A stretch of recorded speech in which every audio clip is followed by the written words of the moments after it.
Hi guys, today we are starting something called sigma notation. This comes after we've done arithmetic and geometric sequences. So today's our first day talking about something called a series.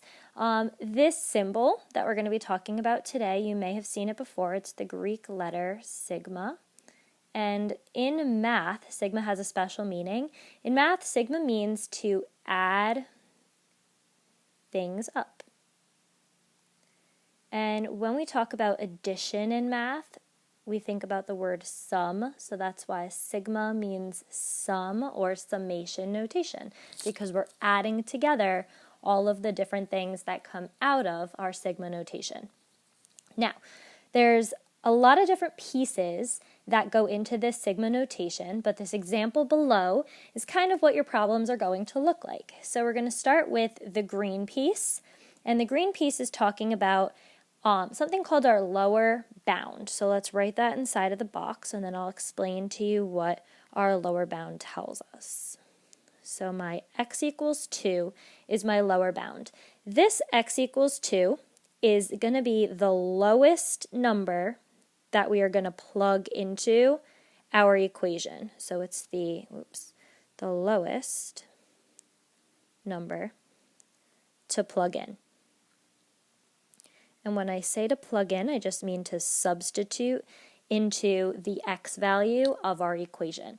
So x equals 2 is our lower bound. That means that the number 5, which is in red at the very top of our sigma, that's going to be our upper bound. Okay, and the upper bound is kind of like the lower bound in that it's not the lowest number we're going to plug in, but this time upper bound is the highest number that we are going to be plugging into our equation. Highest number to plug in. Now, you might say, what are we plugging into? So that's where our blue rule comes into play. The blue is our equation that we're going to be plugging these bounds into. So I call it the rule, because it's the rule that we follow when we plug things in. Essentially, though, this is what we are plugging our numbers into, or our bounds into. So what we substitute or what we plug into. Okay, so these are all of the different pieces of our sigma notation. Our lower bound in green, our upper bound in red, and then our blue is our rule. And we're going to see a bunch of different rules that we're going to go through over the next day or two. Okay, so I want to try some examples with you. We're going to start on example number 1 together. And example number 1 is the same example that we just used to talk about all of these different pieces. So you might already be kind of thinking to yourself, x equals 2 is my lower bound, 5 is my upper bound, and 3x plus 5 is the rule. So what do these bounds necessarily mean? Bounds keep us between these two numbers. So the lowest number that I'm going to be plugging into my rule is x equals 2, because that's the lowest bound. Now the highest bound or upper bound is the number 5. So all the way on the last line that I gave you, you're going to put x equals 5 underneath it. Now, what goes in between? So bounds keep us between numbers. Numbers between 2 and 5 are 2, 3, 4, and 5. So we are missing right now, currently, the other two numbers, which is x equals 3 and x equals 4. So it goes from my lower bound 2 to 3 to 4, all the way up to my upper bound, which is 5. I will always give you enough lines, guys, so that it contains your lower bound all the way up to your upper bound. If you have too many lines or not enough lines, you did something wrong. So make sure that you're looking at the amount of lines to figure out how many bounds or how many numbers you need in between those bounds. Now we're going to start doing the math. It was just kind of like our setup to get us started. Once we are here, okay, we're going to start to look at our rule and use our rule. Our rule is 3x plus 5. So what that means is each time that I do this problem, I'm going to use 3x plus 5, but I'm going to plug the number in that is on that bound. So we're going to start with 3. But remember, instead of x, I'm really just going to plug in the bound that they gave me. So because this time it was x equals 2, I'm going to plug in for x the number 2. Okay? In the next problem, though, I would do 3 parentheses, but this time I'm not going to plug in the number 2, I'm going to plug in the number 3 because that's the next number inside of my bounds. So you see how we're just kind of going in order. Okay, we're going to do the same rule, 3 parentheses plus 5, but this time I'm plugging in the number 4 because we said x equals 4. And finally, our last one, we're going to do 3 parentheses plus 5, but this time we're going to plug in the number 5. So you see how we went all the way from our lower bound, we plugged in the number 2, to our upper bound, we plugged in the number 5. Now, think about these as essentially 4 separate math problems. So I have a math problem here, here, here, and there. Let's do them each separately. So let's start with our first bound. 3 times 2, that gives me 6. And 6 plus 5, that's going to give me a total of 11. So that 11 is going to go on the top of my line. Let's do the next one. 3 times 3, that's 9. And 9 plus 5 gives me a total of 14. So 14 is going to go on the next line. 3 times 4 gives me 12. And 12 plus 5 gives me 17. So 17 goes on the third line. And finally, 3 times 5 is 15. And 15 plus 5 gives me 20. So 20 goes on the final line. Now, the last step to summation notation, we said that summation notation or sigma notation means to add and find the sum.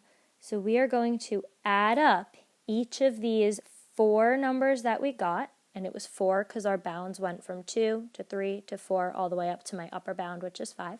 And when I add up 11 plus 14 plus 17 plus 20, I get a total of 62. And 62 is my answer here. That is the total sum. So your answer is not your work. Your answer is not what goes on top of the lines. Your answer is after you've added up everything from your summation notation.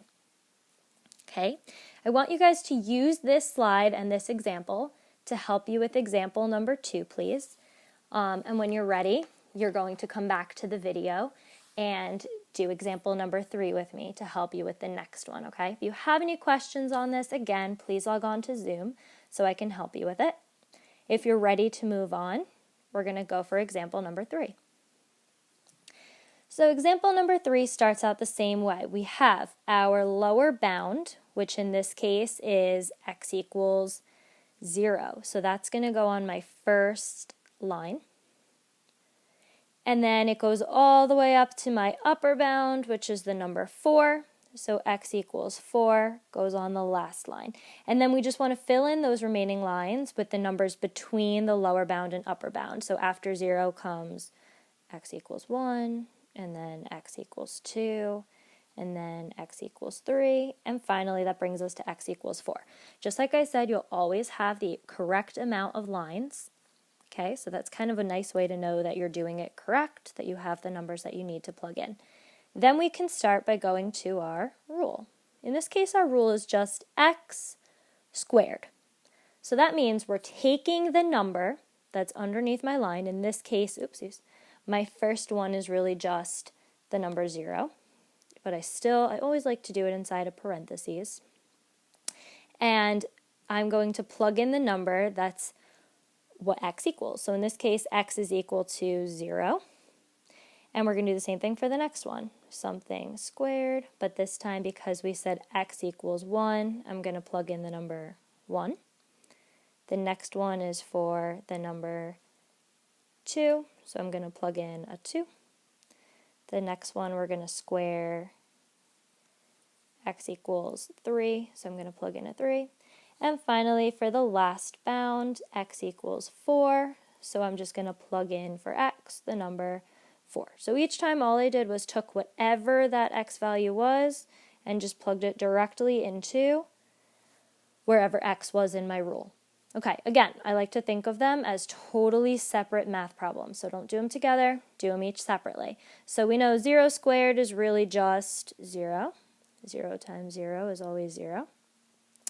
And 1 squared is 1. 2 squared is 4. 3 squared, 3 times 3 is just 9. And 4 squared, 4 times 4 is 16. So now that I have all of my different pieces, remember that we're not done yet because we want to find the summation notation. So I want to add them all up together. And when I add 0, 1, 4, 9, and 16, I get a total of 30. And 30 is my answer. This is my final answer when I find the sum of all of these different pieces. Okay, so at the end, I should see your clear answer as the number 30 that we've added up together. Okay, using example number 3, I would like you guys to try example number 4, please. Do it the exact same way as we've done it. Make sure that you write out your lower bounds to your upper bounds. You can pause the video, and then when you're ready, you can come back to do example number 5 with me. So example 5 starts the same way. Let's identify our bounds. So my lower bound this time is x equals -2. So that's where I'm going to start my bounds. And it goes all the way up to my upper bound, which this time is the number 1. X equals 1 goes on the very last line. And then I want to think about the numbers in between them. So -2, as I'm adding -2, I get x equals -1, and then after -1 comes x equals 0, and then finally we get into the positives, x equals 1. So we have 4 different bounds here. Again, correct amount of lines for it. We're going to do the same thing. We're going to identify our rule. In this case, our rule is x squared plus 5. So I'm going to start with my first bound, x equals -2, and wherever I see that x, I always like to start by putting some parentheses down. Plus 5.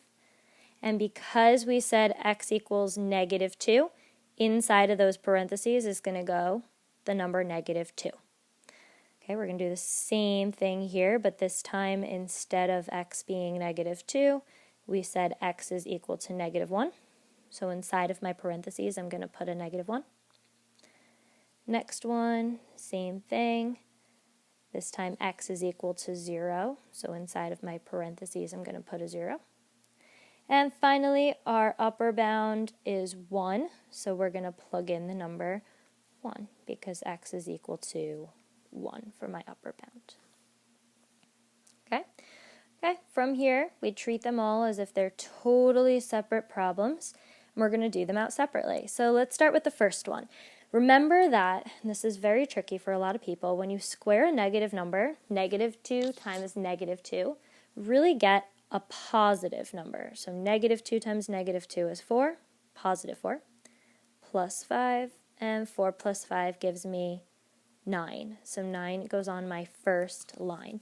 Again, you can type this into your calculator if you're not so great with your negatives, but if you type it into your calculator, you need these parentheses around your negative when you square it.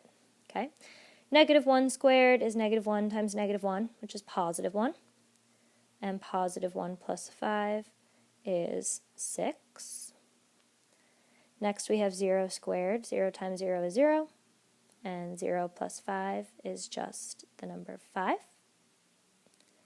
And finally, 1 squared. 1 times 1 is 1, and 1 plus 5 is 6. Okay, our last step, because we're finding the sum, we're going to add them all up. 9 plus 6 plus 5 plus 6 gives me a total of 26. And that is my final answer. Okay, I want you guys to use this part of the video to help you with number 6. And then you're going to also try number 7 on your own. Number 7 looks a little bit more like examples 1 and 2. So when you get to that problem, try and go back to 1 and 2 to help you if you need it.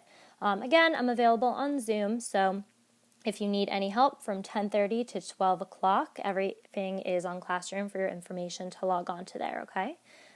Thanks, guys. Hope you have a good day.